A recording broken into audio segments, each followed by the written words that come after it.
BJP ছেড়ে তৃণমূলে যোগ দিয়েছেন জন বার্লা। আজ জলপাইগুড়ির বানারহাটে তার বাড়ির কাছেই শুভেন্দু অধিকারীর মিটিং মিছিল। এই নিয়ে চড়ছে পারদ তুঙ্গে তরজা।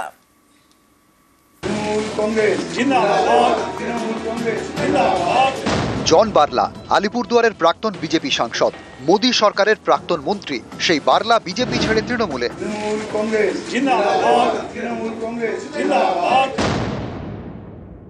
উনি তো 1 বছর ধরে ওদের পার্টিতে আছে। তারা আমার দলকে যতটা না আক্রমণ করে, দলের অন্য নেতাদের যত না আক্রমণ করে, আক্রমণের লক্ষ্যবস্তুটা আমি থাকি। ওখানকার মানুষ নরেন্দ্র মোদীজির সঙ্গে আছেন। চা বাগানে হাহাকার, একটার পর একটা চা বাগান বন্ধ হচ্ছে। এই লোকটার কিচ্ছু নেই। ইনি প্রত্যক্ষভাবে বিরোধিতা করার পরেও মনোজটিজ্ঞা জিতেছেন। যা বলয় নেতা জন বার্লা জলপাইগুড়ির বানারহাটের বাসিন্দা। সোমবার এই বানারহাটেই শুভেন্দু অধিকারীর কর্মসূচি। অপারেশন সিঁদুরের সাফল্যে সেনাবাহিনীকে সম্মান জানিয়ে মিছিল, তারপর সভা।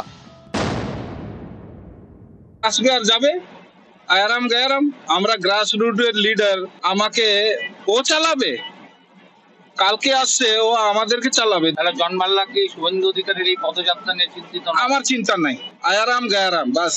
और जो उद्देश्य लेके देश को सम्मान दे रहा है, सभी को सम्मान दे रहा है ना।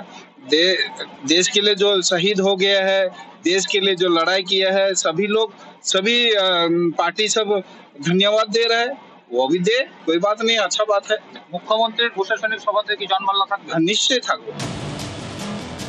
19-এর লোকসভা ভোটে আলিপুরদুয়ার থেকে বিজেপির সাংসদ হন জন বার্লা, কিন্তু 24-এর ভোটে তাকে আর টিকিট দেয়নি বিজেপি। বার্লার জায়গায় প্রার্থী করে বিধানসভার বিজেপি তৎকালীন মুখ্য সচেতক তথা মাদারিহাটের বিধায়ক মনোজ টিগ্গাকে।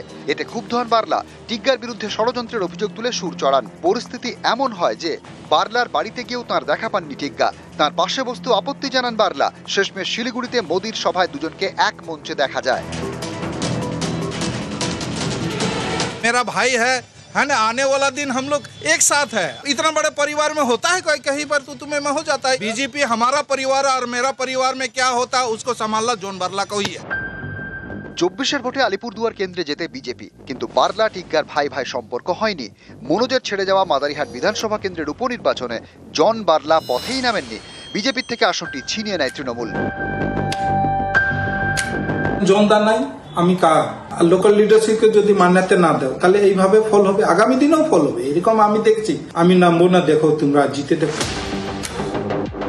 মাদারিহাট বিধানসভা ভোটের সময় নিজের বাড়িতে বসে জেলা তৃণমূল নেতাদের সঙ্গে বৈঠক করেন জন বার্লা। তখন থেকে জন বার্লাকে নিয়ে জল্পনা জোরালো হয়। গত জানুয়ারিতে কালচিনিতে প্রশাসনিক সভাতেও তাকে দেখা যায়। এরপর গত বৃহস্পতিবার তৃণমূলে যোগ দেন জন বার্লা।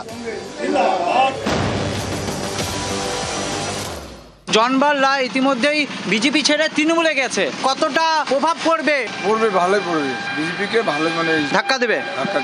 অনেক এমন জায়গা আছে যে জন বার্লাকে অনেক লোক ভালোবাসতো, বিজেপিকে যখন দিত ওই সব লোক এখন টিএমসিকেই দিবে, জন বার্লাকেই দিবে। লোকসভার টিকিট না পাওয়ার পর থেকেই উনি বেসুরো হয়ে গেছিলেন এবং লোকসভায় পার্টি বিরোধী কাজ করেছেন। 2016 সালে উনি নাগরাকাটা বিধানসভা কেন্দ্র থেকে বিজেপির প্রতীকে উনি প্রার্থী ছিলেন এবং 3rd পজিশন হয়েছিল। সে সময় ওই এলাকাতে ওনার প্রচুর সমর্থক ছিল, তা সত্ত্বেও উনি জিততে পারেনি। সুতরাং বিজেপি ছেড়ে টিএমসিতে গেলে বিজেপির কোনো ক্ষয়ক্ষতি হবে না। একটু বড় ধরনের ডিল করেছেন কিংবা লোভে পড়ে তিনি বিজেপি ছেড়ে টিএমসিতে যোগদান করেছেন। উনি এমপি এবং মন্ত্রী হওয়ার পর থেকে আবার ফিরে চা বাগানে আসেননি এবং আমাদের জন্য একটা শব্দেও খরচ করেননি উনি।